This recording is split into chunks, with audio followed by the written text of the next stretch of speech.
Formas de expresión. La expresión es la manifestación de la creatividad, donde el artista transmite ideas o sentimientos a su público, generando así una comunicación entre ambos. La expresión teatral es representada ante un público a través de un proceso creativo que puede ser espontáneo o ensayado.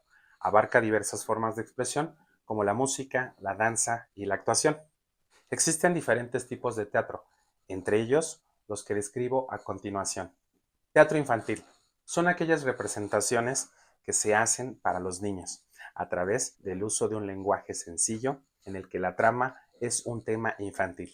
Puede ser musical, dramático o de comedia, principalmente. Teatro musical. El teatro musical es un género de las artes escénicas que combina música, canto, danza y actuación para contar una historia. Los personajes expresan sus sentimientos, pensamientos y emociones a través de canciones, números de baile y música en vivo. Teatro de comedia. Este tiene como principal objetivo hacer reír al público.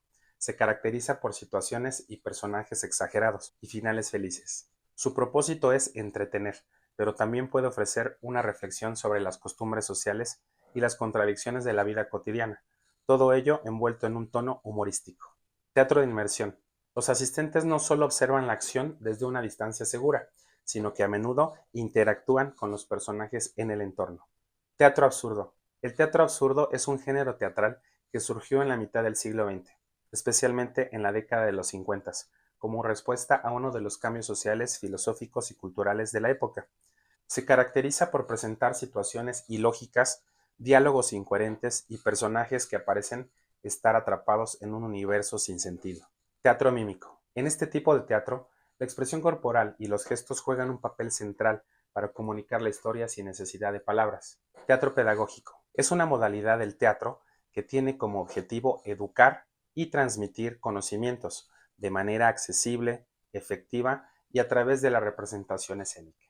En esta modalidad se utilizan las artes escénicas como la herramienta principal de aprendizaje y aborda temas tanto académicos como de valores, habilidades sociales o conciencia crítica, y no busca solo entretener, sino también instruir y provocar una reflexión sobre determinados temas. Teatro de títeres. Es una modalidad de teatro en la que los personajes son representados mediante títeres, manipulados por actores para contar una historia. Teatro de tragedia. Es un género teatral que se caracteriza por representar historias serias, profundas y a menudo sombrías, donde los protagonistas se enfrentan a conflictos universales, como la lucha contra el destino, la fatalidad, el sufrimiento, la moralidad, la justicia o la muerte. Expresión facial. El rostro, con sus 44 músculos, es una herramienta clave en la comunicación no verbal. A través de movimientos y expresiones podemos transmitir emociones, como la alegría, tristeza, ira, miedo y asco, haciendo de la expresión facial un aspecto fundamental en el teatro para dar profundidad a los personajes. Componentes no verbales. La mirada es fundamental en las interacciones humanas. El contacto visual tiene un gran impacto en cómo se perciben las emociones, y a través de él podemos notar si existe interés o rechazo por parte del público. Posturas corporales. Estas reflejan actitudes y emociones y se clasifican en acercamiento, retirada, expansión y contracción. Expresión sonora. La expresión sonora implica la transmisión de mensajes a través de sonidos como la voz humana, la música, los ruidos y silencios. En el teatro, los sonidos pueden tener diferentes roles. La palabra es fundamental en la comunicación y el tono de la voz es tan importante como el significado. La música puede reforzar el mensaje, evocar emociones o contextualizar una situación. Ruidos y efectos sonoros. Estos ayudan a crear ambientes y enfatizar momentos específicos. Silencio.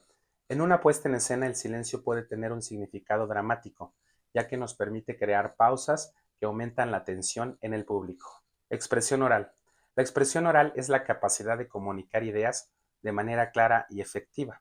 Es una de las formas más importantes de comunicación humana.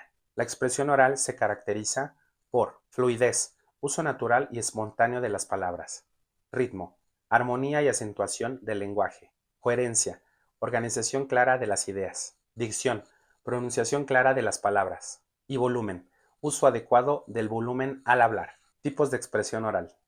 Asamblea. Reunión para discutir un tema en común. Conferencia. Exposición de resultados ante un auditorio. Discurso. Exposición sin interacción del público. Debate. Intercambio de ideas entre dos partes ante un auditorio. Diálogo. Conversación informal. Entrevista. Interrogatorio de una o más personas. Exposición. Presentación con participación del público. Foro y panel. Discusión de ideas entre varios participantes. Características de la expresión oral. Hacer uso adecuado de muletillas. Contar con una buena postura corporal, preferentemente relajada y sin rigidez. Y la utilización de medios de apoyo, tales como micrófonos o gráficos en presentaciones públicas. Objetivos de la expresión oral. Su principal objetivo es comunicar de manera clara y efectiva, a través de un tono adecuado y palabras comprensibles para el receptor. Así finalizo con este video en el cual busqué recopilar los conceptos clave de las diversas formas de expresión abordadas en la materia de expresión y comunicación del arte, con especial énfasis en el teatro, la expresión facial, sonora y oral, así como la aplicación en el desarrollo de las habilidades comunicativas. Muchas gracias. Chao.